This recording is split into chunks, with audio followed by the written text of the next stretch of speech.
We're back again on the channel with another project. This is my neighbor's house, actually. I live across the street, and what we're gonna do today is walk you guys through this property, tell you guys exactly how much we paid for it, how much we're gonna put into the property for rehab, and exactly what we're gonna sell the property for, hopefully within the next 3 to 4 months.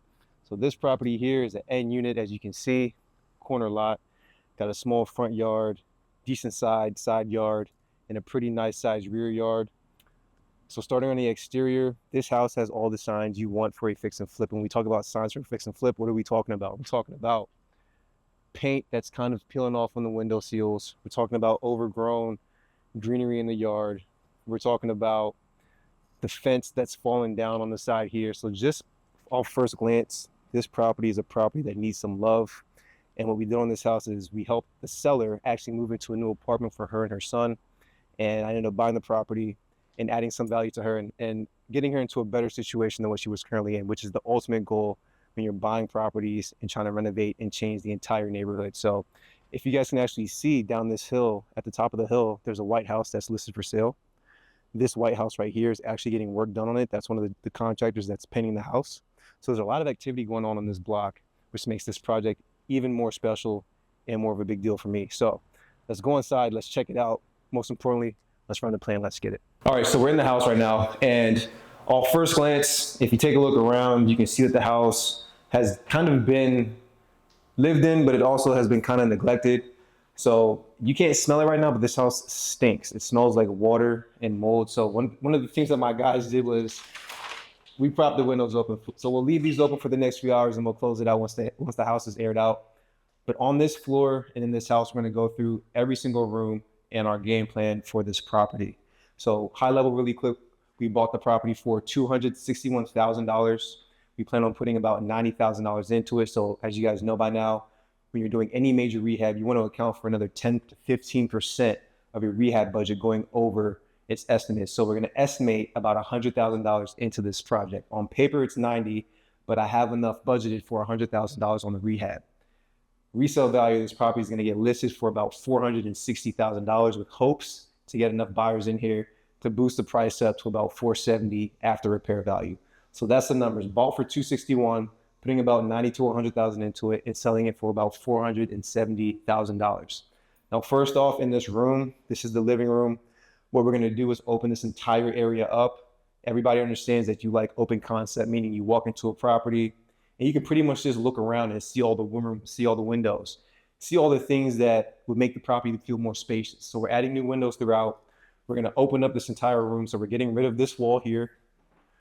This is not load bearing, so this wall can come down fairly easy. How do I know? I live right across the street and I did the same thing at my house. So this project for me is going to be very, very easy in a sense of knowing what exactly to put into the property to make it work.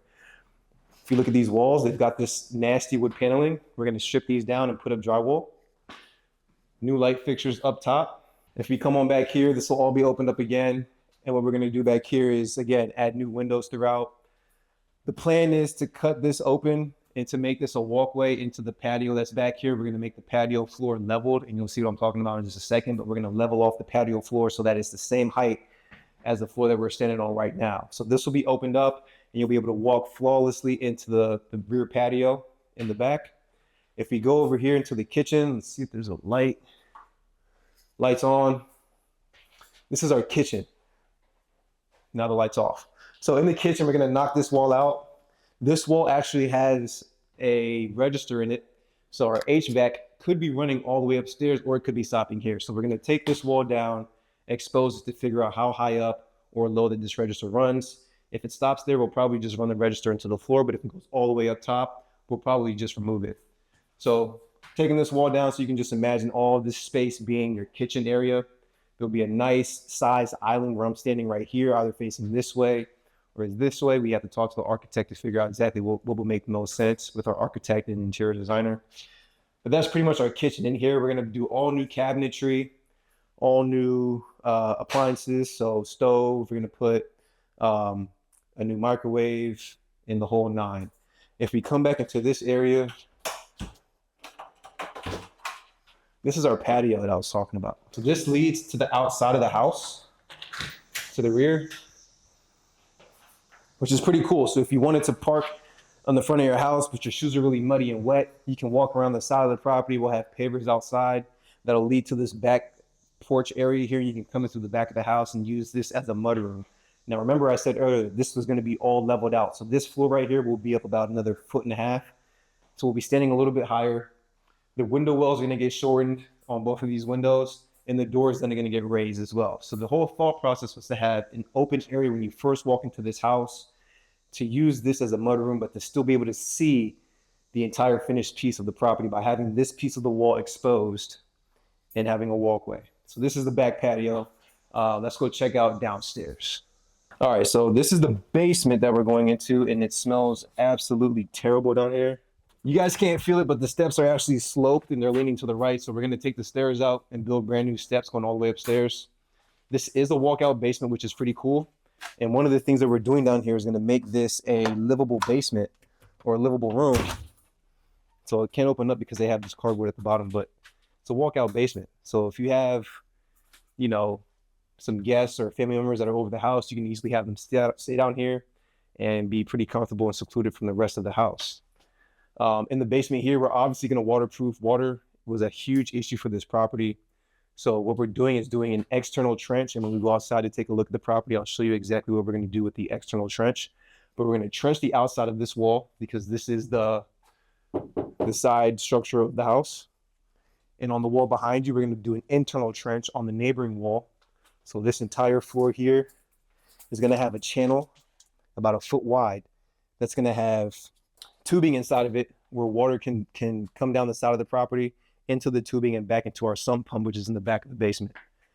So when this all gets cleaned out, in the next video that you guys see, you'll see all the studs and the frames up and everything behind the wall. This is a faux fireplace, so this was never used. It was just purely aesthetic. So we don't know what's behind this wall. My hope is that it goes straight back and we have all this space used, which would be really, really cool. The reason why I'm hoping that that's the case is because we have a bedroom that we're going to try to put down here. And when we build our external trench for the house, we're going to also put a window well to do an egress window so that this can be a legal bedroom.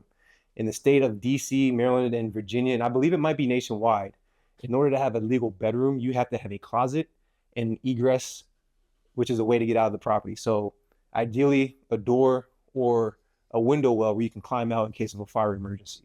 So that's why we're doing this, to make this a true 3-bed, 2 full bathroom house. One of the things we're also doing in this basement is in this back area, we're going to do a brand new stack. I'll shine my light. We're going to replace that stack right there. That's all cast iron. It's probably rusted out. So we're going to do a new stack, new plumbing all throughout the property. And we're also going to build a full bathroom in this back area. Obviously, you guys can see this HVAC, which is hanging down. We're getting a new HVAC installed, all new ductwork, new water heater, all new plumbing. And we're going to actually shift it from this side of the house to this side of the house. So that way we can use the bottom of the steps as our closet for the bedroom. So that's our basement and what we're doing down here. The whole goal is to try to make the basement as waterproof as possible. If you guys can see on the floor, the sellers had this cardboard paper that they put down because they were taking in so much water, and they were using the cardboard to try to soak up the moisture. Unfortunately, it just wasn't a good idea because you can see the mold and all the black and white mold, and it just smells like just death down here. So that's the basement. We're not gonna spend too much time down here because it is kind of dangerous, but we're gonna go upstairs now. All right, so we're in the master bedroom. Fairly small, but again, this is a 900 square foot house above grade. We're talking about DC. You don't have a lot of real estate and a lot of land. So this is the primary bedroom, but it's really tiny, but people make it work. So up here in this bedroom and on this floor, we're getting rid of this dingy carpet, and we're gonna lay LVP all throughout. We're then also gonna build a closet that's gonna go from this opening of the closet to here. So this will be our new closet. It'll stop at this window well, and we're gonna keep this as a closet here as well.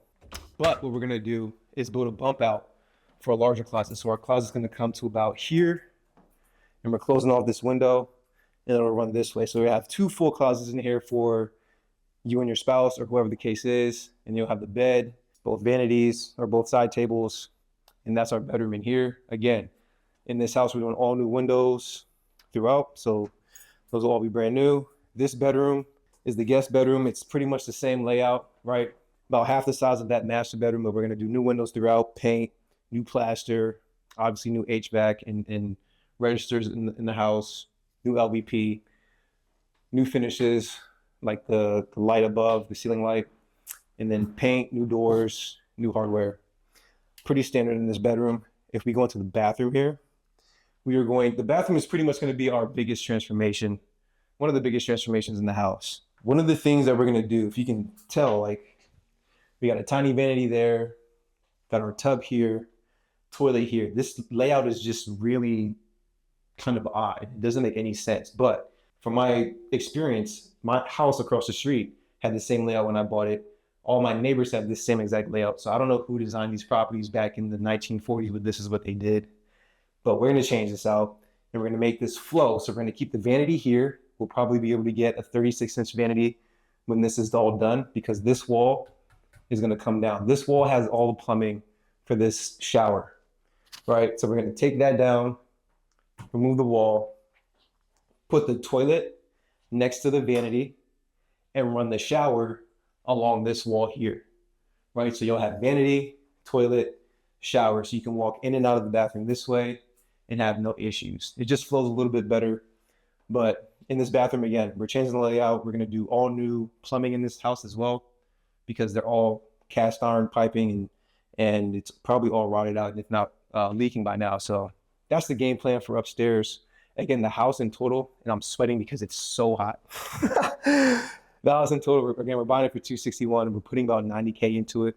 And we're gonna sell it for $460,000. All new mechanical, all new electrical, all new plumbing.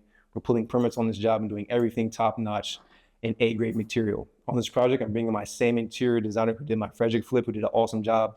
And she'll be leading the charge with all the finishes and the materials and the color schemes that we use to get this property to where we want it to be for an end buyer to enjoy this property and absolutely fall in love. So let's go check out outside. All right, so outside here, obviously gonna clean up the yard. This is the walkout to that room in the basement that I was talking about. So if you have a guest, they can easily walk downstairs and enter into the house without bothering you from going inside. So we're gonna clean all this up, cut all these weeds. We're gonna come back here, and one of the things we're gonna do is build an external trench. I told you guys we're gonna dig out the side of this wall here. It'll be, I believe, a 6-foot drop by, I think, 4 feet wide. So all this is gonna get cleared out and trenched out, and we're gonna do reparations to the brick and the footers and the foundation in the house. But then also what we're gonna do is kill off all these tree trunks. So the biggest problem that this house has is water issues. And a lot of it is coming from these big tree trunks that are growing into the side of the house.